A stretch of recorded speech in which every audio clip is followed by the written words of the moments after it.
Survival की दुनिया में आपका स्वागत है। आप देख रहे हैं सर्वाइव विद जिग्मे, जहां हम सीखेंगे कैसे मुश्किल हालातों में जिंदा बचा जाए, कैसे जंगल, पहाड़ और रेगिस्तान में सर्वाइवल किया जाए और कैसे हर चुनौती का सामना करते हुए खुद को मजबूत बनाया जाए। तो तैयार हो जाए, क्योंकि ये सिर्फ एक एडवेंचर नहीं बल्कि असली सर्वाइवल है। चलिए कहानी शुरू करते हैं। कास्ट अवे, एक आदमी की अकेले जीवित रहने की कहानी।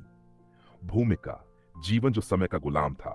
चक नोलैन एक ऐसा आदमी था जो समय को अपना भगवान मानता था। फेडेक्स कंपनी का एक समर्पित सिस्टम एनालिस्ट, जिसकी दुनिया घड़ी की सुइयों के इर्द गिर्द घूमती थी।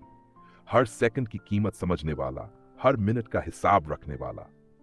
उसकी जिंदगी में जगह थी तो सिर्फ डेडलाइंस की, तेज फैसलों की और निरंतर भागते रहने की। लेकिन इस तेज दौड़ में एक चीज पीछे छूट रही थी, प्यार। केली फ्रीयर्स, चक की गर्लफ्रेंड, जो उससे बेइंतहा प्यार करती थी, लेकिन उनके रिश्ते में समय की हमेशा कमी रही।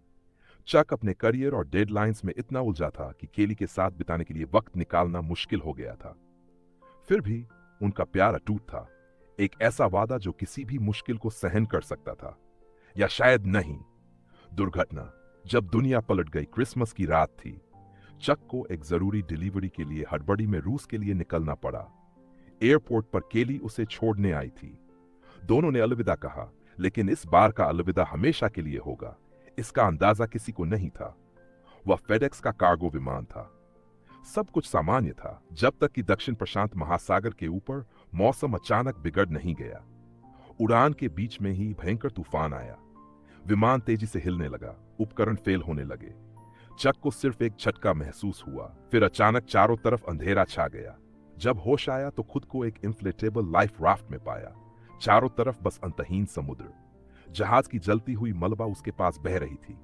वह चिल्लाया, मदद के लिए पुकारा, लेकिन कोई जवाब नहीं आया। कुछ घंटों की लड़ाई के बाद वह लहरों के सहारे एक अजनबी द्वीप के तट पर जा पहुंचा, अकेला, असहाय। और इस बार कोई घड़ी नहीं थी जो उसे बता सके कि अब आगे क्या करना है। शुरुआत, जीवित रहने की जंग। पहला दिन, दूसरा दिन, तीसरा दिन। चक को धीरे धीरे एहसास होने लगा कि यह कोई छोटा इंतजार नहीं है। मदद नहीं आ रही थी। कोई रेडियो सिग्नल नहीं, कोई जहाज नहीं, कोई आवाज नहीं।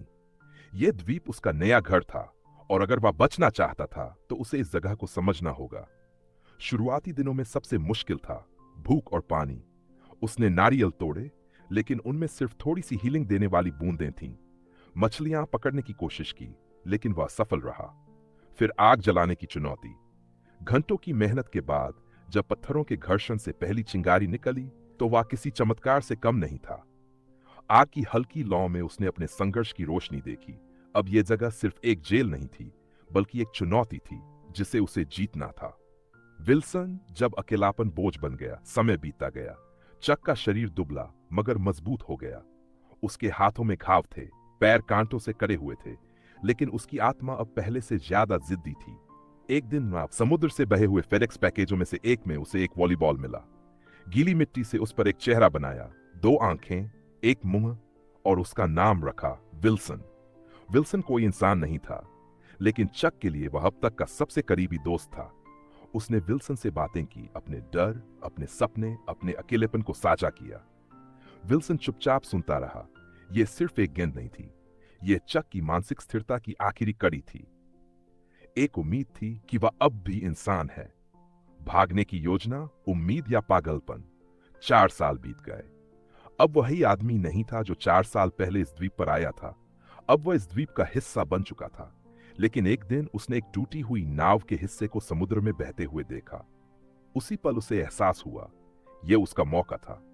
उसने महीनों तक एक बेड़ा राफ्ट बनाया, लकड़ियों को रस्सियों से बांधा, एक पाल तैयार की, और फिर एक दिन जब हवा सही थी, वह निकल पड़ा, विल्सन को साथ लेकर। समुद्र अब उसकी सबसे बड़ी चुनौती थी। विशाल लहरें, गर्मी, तूफान। एक दिन एक बड़ी लहर आई और विल्सन को बहा ले गई। चक ने उसे बचाने की कोशिश की, लेकिन वह बस विल्सन को दूर जाते हुए देखता रहा। आई एम सॉरी विल्सन, उसने चिल्लाया, लेकिन यह चिल्लाहट सिर्फ समुद्र की गहराइयों में खो गई। चक को पहली बार एहसास हुआ कि उसने अपने सबसे करीबी दोस्त को खो दिया है। बचाव, घर वापसी, लेकिन किसके लिए? कुछ दिनों बाद एक मालवाहक जहाज उसे बेहोश पड़ा हुआ देखता है और बचा लेता है। जब चक होश में आता है तो उसे यकीन नहीं होता वह बच गया। घर लौटने पर वह पाता है कि 4 साल में दुनिया बदल चुकी थी। सबसे बड़ा झटका था केली। वह अब शादीशुदा थी, उसकी एक नई जिंदगी थी। दोनों की मुलाकात हुई।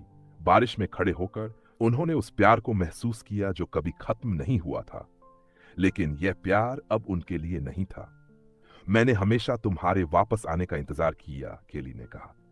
मैंने हमेशा तुम्हारे पास वापस आने का सपना देखा, चक ने जवाब दिया। लेकिन जिंदगी किसी की प्रतीक्षा नहीं करती। केली चली गई और चक को भी आगे बढ़ना था। नई शुरुआत। जब जीवन एक रास्ता दिखाता है, चक ने आखिरकार वह आखिरी फेडेक्स पैकेज उसके असली मालिक को लौटाने का फैसला किया, जिसे उसने 4 साल तक खोला नहीं था। वह एक सुनसान रास्ते पर खड़ा था, चारों ओर फैले खेत और एक चौराहा। जिंदगी ने उसे एक नया मौका दिया था। चक मुस्कुराया, क्योंकि अब पहली बार घड़ी की सुइयों के बिना भी उसे पता था कि उसे आगे कहां जाना है। समाप्ति। भावनात्मक संदेश। कास्टअवे सिर्फ एक सर्वाइवल फिल्म नहीं है, यह एक आदमी के अंदर के बदलाव की कहानी है। यह हमें सिखाती है कि कभी कभी खो जाना भी हमें खुद को खोजने में मदद करता है, क्योंकि असली जिंदा रहना सिर्फ सांस लेना नहीं, बल्कि खुद को फिर से खड़ा करना होता है। अगर आपको यह वीडियो पसंद आया हो तो लाइक, शेयर, सब्सक्राइब करें और कमेंट करना न भूलें। आपका बहुत बहुत धन्यवाद। मिलते हैं अगले रोमांचक सर्वाइवल एडवेंचर में, सिर्फ सर्वाइव विद जिग्मे पर।